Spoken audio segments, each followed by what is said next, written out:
Hi everyone, I'm Dr. Atencio. I'm a board-certified plastic surgeon with Westlake Dermatology, and I practice at the downtown location next to the Four Seasons Hotel.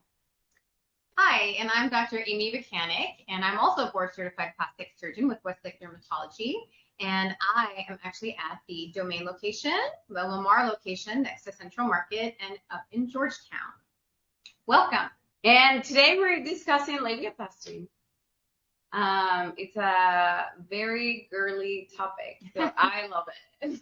Very. And it's a topic that I think a lot of people have a hard time willing to ask. Yes. Yes. Ask your friends, yeah. ask the doctor, ask yeah. the partner, right? Yeah. It's easy to feel a little bit embarrassed or like to even talk about it and bring it up. So we wanted to make this super easy, super approachable, and we'll let you know all the little details about labiaplasty, which is fun. Yeah. And I thought this talk was especially important because I think it was your idea, really. Yeah. Because it gives you a chance to hear about it without having to actually come in and take your time to do that. And if you are embarrassed, because it is kind of in that realm, right? So yeah. Really good idea. Yeah. So here we are.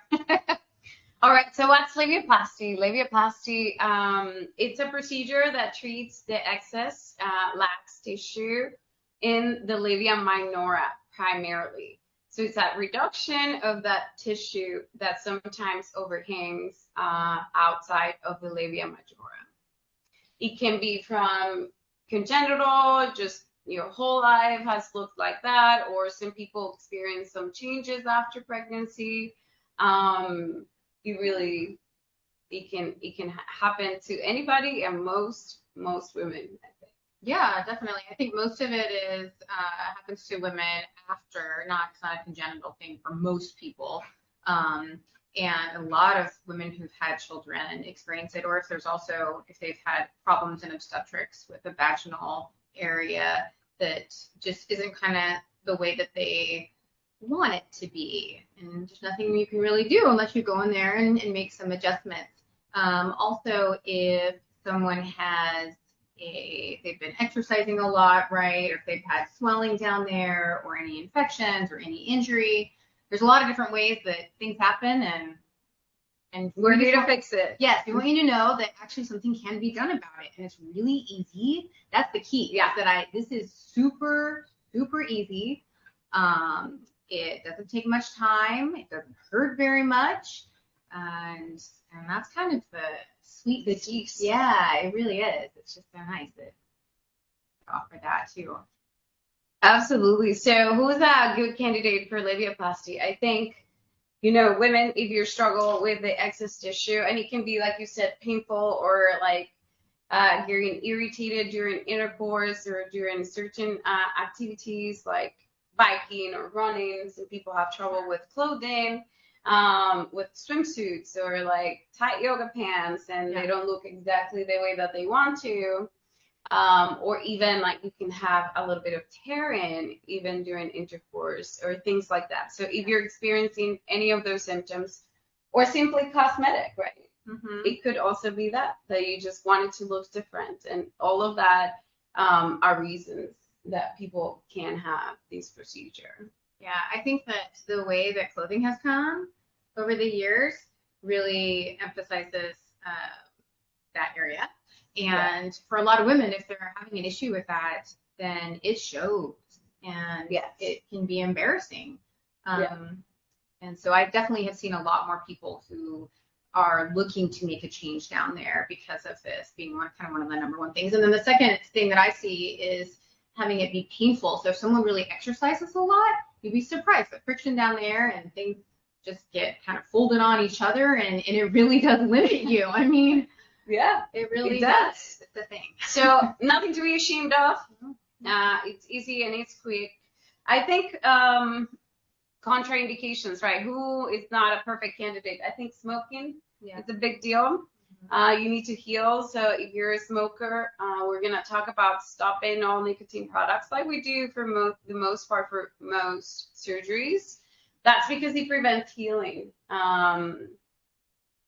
Anything else you can think of? So if I have a patient that's come in and they are such an avid, like a bicyclist, and they can't take that time off because that's gonna be an issue. The sutures will come out and things like that. So we have to have that conversation of at least a month about where you're not going to get on that bike. And so if someone can't do that, then that's an issue, and you just wait for a different time where that will work for you. So that's one thing. Absolutely. I think in terms of restrictions, since we kind of started there, I actually tell my patients 6 weeks. 6 weeks is how long it takes for that tissue to be strong enough. It's very thin tissue, and anything that puts tension in it can separate it. And then what I tell them is, like, if something happens and a stitch pops, then we kind of have to restart that clock again. Yeah. So if we commit from the beginning to those 6 weeks of healing, then you don't have to think about it anymore. I think a great time to do it is in the winter because you're not going swimming and there's not a lot of moisture in the area of heat, because when you think about it, it is kind of like when you have your arms done, it's a moist area and there's friction. And so winter's a really great time to do that. If you're a student who has to walk, I've actually had a patient like that, right? So they were a student and they were on a giant campus and she had it done, but we had to schedule things so that she didn't have to make this long trek to her classes each day. And those are kind of the things you think about that we talk about. Absolutely. And same with like tampons, sex. Yep. Same period of time. Nothing per vagina for 6 weeks until it heals. Yeah, but you can still have your period, right? You can. Not a problem. We don't stop that, but I wouldn't use a tampon. Exactly. Just use a pad. It's not a big deal. You just keep it clean afterwards. I always recommend, kind of like when you have a baby, afterwards you use a little bulb syringe. I don't know if you do that, but I think those are just amazing. Use a little bulb syringe, and it just, when you go to the restroom, you just keep some soapy water next to the toilet so you can always splash it and dab it. You don't want to rub, you don't want to wipe too hard, and just keeping it clean is the most important thing after the procedure. So the procedure takes about 2 hours to do, and we do it under local anesthesia. We can, but you don't need to take pills to relax you. Me. I would want to relax a little bit, I have to say. To make you sleepy. Well, I've had both. I've had patients that want to relax, and I've had patients that I don't want to tell anybody. Yeah. I don't want anyone to pick me up. Yeah, I guess so I don't want to take pills, and both people do well. Yeah. So I think that it depends. Like, if you want to take pills, then we need to have you get a friend to drive you. But if you don't, I think the way that I do it, I don't know if you do this, I put topical numbing first. Yeah, just before you put the injections. Yeah. Exactly. We put topical numbing, we let it sit for like 20 minutes or so. And then by the time that we are going to inject it, it's already pretty numb. So you don't really feel that much. A lot of people fall asleep, even though you think it's gonna be like you're gonna be aware of the music's playing, of being in that position and somebody working down there. I think most people just eventually fall asleep. Yeah. I think the hardest part is having to have your legs in a certain position. Yeah. No one at the doctor's office. Or But I think that after the first 20 minutes, people, listen to music, fall asleep. Not much noise. It's very mild-mannered. Pretty well tolerated. Very well tolerated, I think. Yeah, because people are really surprised. So what do you normally tell them to do after the procedure? So I usually just say to do the nice kind of lukewarm water cleansing, keeping it nice and clean, sometimes putting a little bit of antibiotic ointment on the area, not doing a lot of physical exercise, anything with friction. I mean, that's just the main thing. You don't want friction, you don't want too much dependence, you don't want to have it done and be standing all the next day because you'll swell, and that's not good for your incision. And then, so ice, for me, ice packs, or frozen peas inside of a Ziploc bag sometimes fits better. No directly on the skin. You need to have some padding in between, so a piece of gauze or something like that. And the first few days, we put a little antibiotic ointment in the area.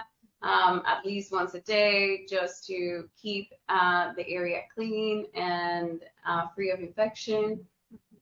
There's going to be some swelling, Normal. and that's totally normal. So I tell my patients the first few days, you want to be off of your feet as much as possible, because the first few days is when it swells the most. So if you can be at home and prop your legs up in a few pillows, that's what I would recommend. The more time that you spend standing, the more that swelling accumulates in that area. So it's very important to just try to avoid long periods of standing or walking or. And then you go home if you have to and watch Netflix and Yeah. repeat. Yeah, peace and elevate your leg. Yeah. And tight fitting clothes, like that's the thing. Yeah. Make sure you're wearing the right thing. Yes. Yeah. You want to wear something. Yes. Yeah. What else? Result timeline. Yeah. Or like what kinds? How we do it. Oh yeah. There's different types of labiaplasty. There's different kinds of labiaplasty. I do something that's called the extended wedge labiaplasty. What do you normally do? It just depends on the patient, honestly. Sometimes I do the wedge because I feel that the tissues will come better and be more adherent and have a nice finer line that way. And sometimes I just do linear because I think it's a little more simple sometimes. And if it's going to get a good result, then I'm going to do it that way. Yeah, I think, yeah, that's true. I almost never do the linear version, maybe because I haven't had patients that would probably benefit the most from that. I like the wedge because it preserves the natural shape of the labia, which has a little bit of a wave. But it's true. Some people either would look the same. Right. Yes. And in those cases, it's easier to do just the trim. Yeah. And there are others like adjuncts that we can do at the time of labiaplasty. That was one of the questions we had earlier. And couple different things. So I think labia majora, right? We don't only focus on the labia minora.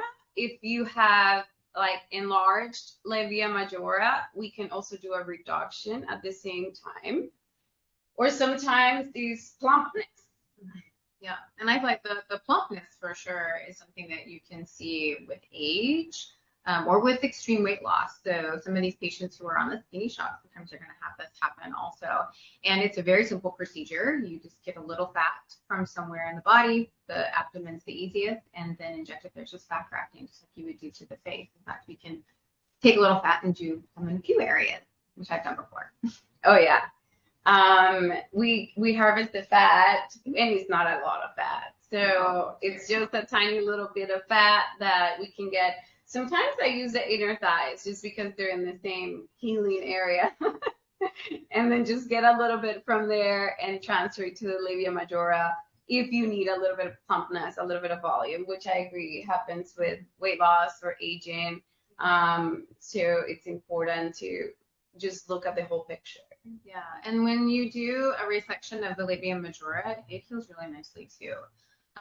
When I've done that, it's just a little wedge, and you have just a nice fine line. And just like with the labia minora, that area, just like the lip or around the eyes, it heals so well. You just don't even really. You won't see any scars. You'll see them at first, and then after a few weeks, it heals so nice. You won't see it at all. Exactly. Your little O shot.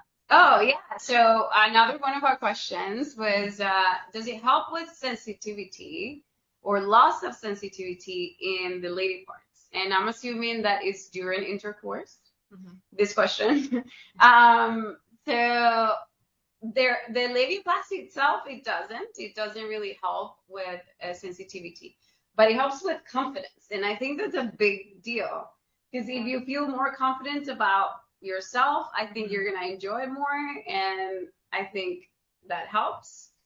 And then there's something that we call the O shot. The O shot is PRP injections, and we inject it around the clitoris and around the G spot, and that's just to promote vascularization, and it's meant to enhance some of that sensitivity. It's not 100% like where you inject, PRP in your face and everything. it just augments vascularity, and you may need a couple of them to actually see an effect. I think it's a nice adjunct if you just wanted to do it at the same time of your labiaplasty, just to see, if you can get some sensitivity from it, and it works.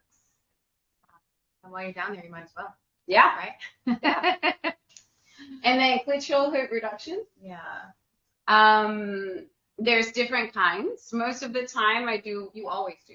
Yeah. Myself, right? Most of the time, or almost all the time, I do lateral clitoral hood reductions. Because I think sometimes if you tighten up the labia itself, it looks nicer if the sides are also tucked in. And so that's kind of my process, but not everyone needs it. Most people that are going through labiaplasty, I think, would benefit from it, but not everyone. Yeah. So it is one of those things. We just tuck in that tissue around the clitoral hood. And then in some patients, and I've seen these maybe older patients that have been on testosterone, that get enlargement of the area. Sometimes the hood actually covers, and they would benefit from a natural central hood, clitoral hood reduction just for pleasure. But it's very rare. That is the one that is the most uncommon for me in my practice. Yeah, definitely. And I would have to say that when I started in practice, it was kind of like, oh my gosh, if I was a patient, I would be worried that my sensation might be affected. And I would have to say, I think it's actually improved for sure, because you are exposing a little more, and as long as you go to someone who's reputable, it can be a very nice, safe area to operate. Yeah, it's a technique thing. So nerves are underneath the clitoral fascia. So there's a little bit of cushion, and the way I explain it is I peel that skin like peeling a grape without touching any of the substance of that grape, and I don't use and I don't use any heat, cautery in the area, because sometimes that expands beyond where you put it. So I make sure that in that area I do not use cautery at all, to be like 100% sure we're way above where those nerves are, and even the heat is not gonna get that far. So anything else? Should we go through some questions? Sure.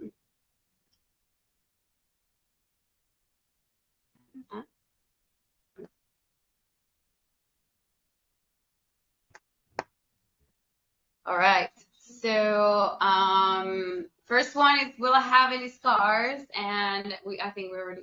Yeah, I mean, if you go to someone and they don't have experience, then you can get what they call a scalloped look. So yeah, you can have it done, and it's not done in a way that you appreciate afterwards. And so that just really begs the question of, or the answer of, well, you need to go to someone who's reputable and board certified, which is with most of the things we do. But if it's done properly, you won't, because that tissue heals just so nicely. It's very thin. Yes, and I think that not only board certified, but a person that sort of specializes in this too. Sure. Because I think not a lot of plastic surgeons do these procedures regularly. So there's a bunch of like little nuances and techniques that keep advancing. I think that as women, we have a little bit of an advantage that we're curious. So we're always gonna kind of stay on top of everything. And also I feel like as women, people can be more open. Yes, definitely. Just to make sure that you voice what you want, that you communicate everything that you're expecting from the procedure. I think that's very important. And it's okay to be picky. I mean, I definitely. Oh yeah. Patients are great. They want this. Oh yeah. I like precision. Yeah. So if there's something specific that you want, I rather know so that I can accomplish it for you. I think that if the only way that we can make sure is if you tell us. Where can I see before and after? Oh, it's so hard. Oh my God. Online, in our website. We cannot put photos of this on any social media. Right. It is blocked immediately, I'm assuming. I've never tried, but it can only I be. think in coming into the consultations, a lot of patients are much more willing to say that it's okay to show them with the consultants in the office that's not out there. So that would be one option for you for sure. We definitely have pictures printed in here available for you to see. The consultants have them as well, of our patients that have agreed for us to show the pictures. And definitely on our website, you can go to the Westlake Dermatology website and click on Labiaplasty before and afters, and you can see our work there. Does insurance cover labiaplasty? Not your typical labiaplasty. There's obviously congenital patients, issues that probably maybe do, or extreme cases that are causing major infection, things that can be documented. That's kind of how insurance works. But just your typical cosmetic, irritating a little bit, I don't think that's going to go through insurance.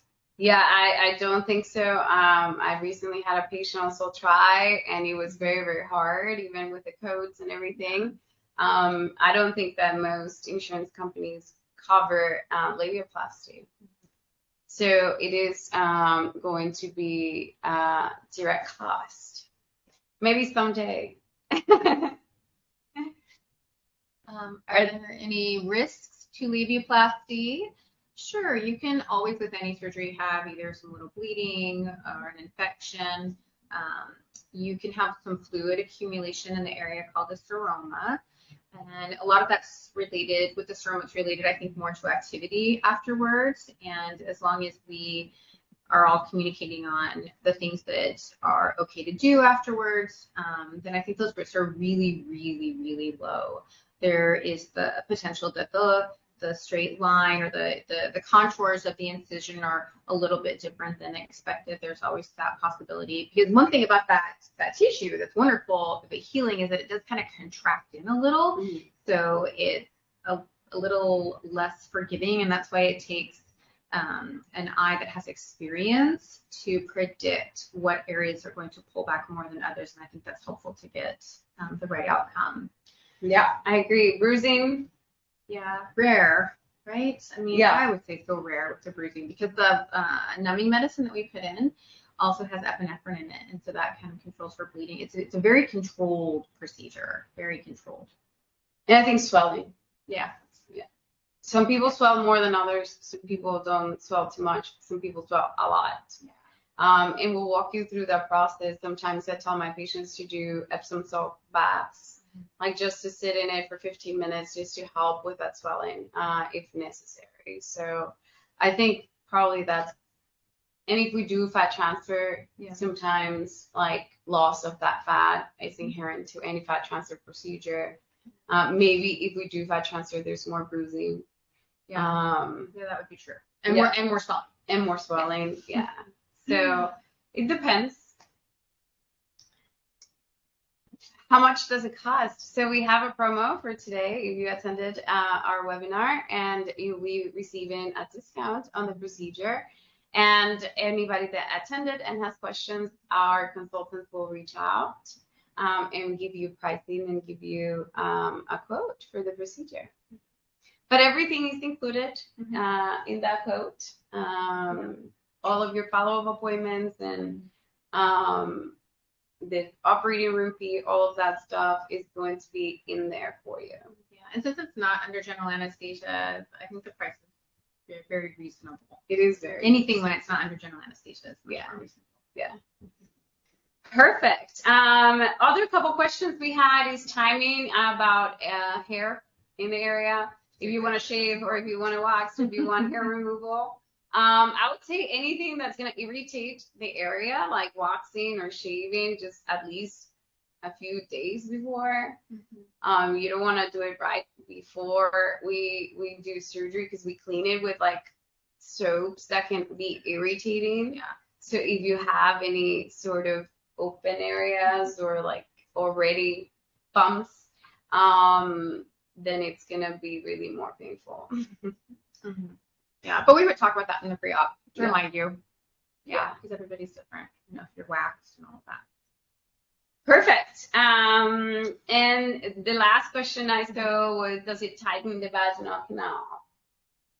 Not a general labiaplasty, but you have experience. Yes. Sometimes I do a perineoplasty, and that's mostly for patients that have gone through labor and have had tears that didn't heal the best they could. But for the most part, no. Labiaplasty is for the outside and not for the inside. The inside, we have laser treatments, and at Westlake Dermatology, we have something that's called FemTouch, and it's an ablative laser that resurfaces. It's a resurfacing laser, sorry, that helps tighten the vaginal canal. It's usually, I think, 3 treatments, and it's an outpatient procedure. It's not surgery. So you can try that if you're looking for something on the inside. I think one question that we didn't really talk about or think about is, well, how do you know if you need it? Yeah. Right? How do I know? Well, one, I think is just if it bothers you the way aesthetically it looks. And what patients typically come to me and have a concern about is if the smaller leaflets, the menorah, are hanging longer than that outer leaflets. And because sometimes, I mean, they're not clinical, right? You're not clinical. If you're looking, you're like, I don't like what I see. What is it? And that's the typical thing that I see. Sometimes asymmetries. I've seen a few. One's longer than that. The one is longer, and that bothers them. Yeah. Yeah. And then if you're just having irritation down there and pain, that's definitely, you can come in and be seen, and we can tell you if we think that's contributing to that. Or sometimes you're OBGYN. We have to get a lot of referrals from OBGYNs who they're seeing their patients and you're communicating to them, I'm having this issue or that issue, and then they say, oh, this is probably what it is, and then we'll refer them over. Yeah. All right. I think that's it for today. I hope we've answered all of your questions. Thank you for coming tonight and spending some time with us. Yeah, we enjoy doing this. It's really fun. So if anyone has any sort of desired questions that they want us to cover, please definitely reach out to either one of our Instagram accounts. Yes. We have a lot of fun doing this. Take care. Have a good night.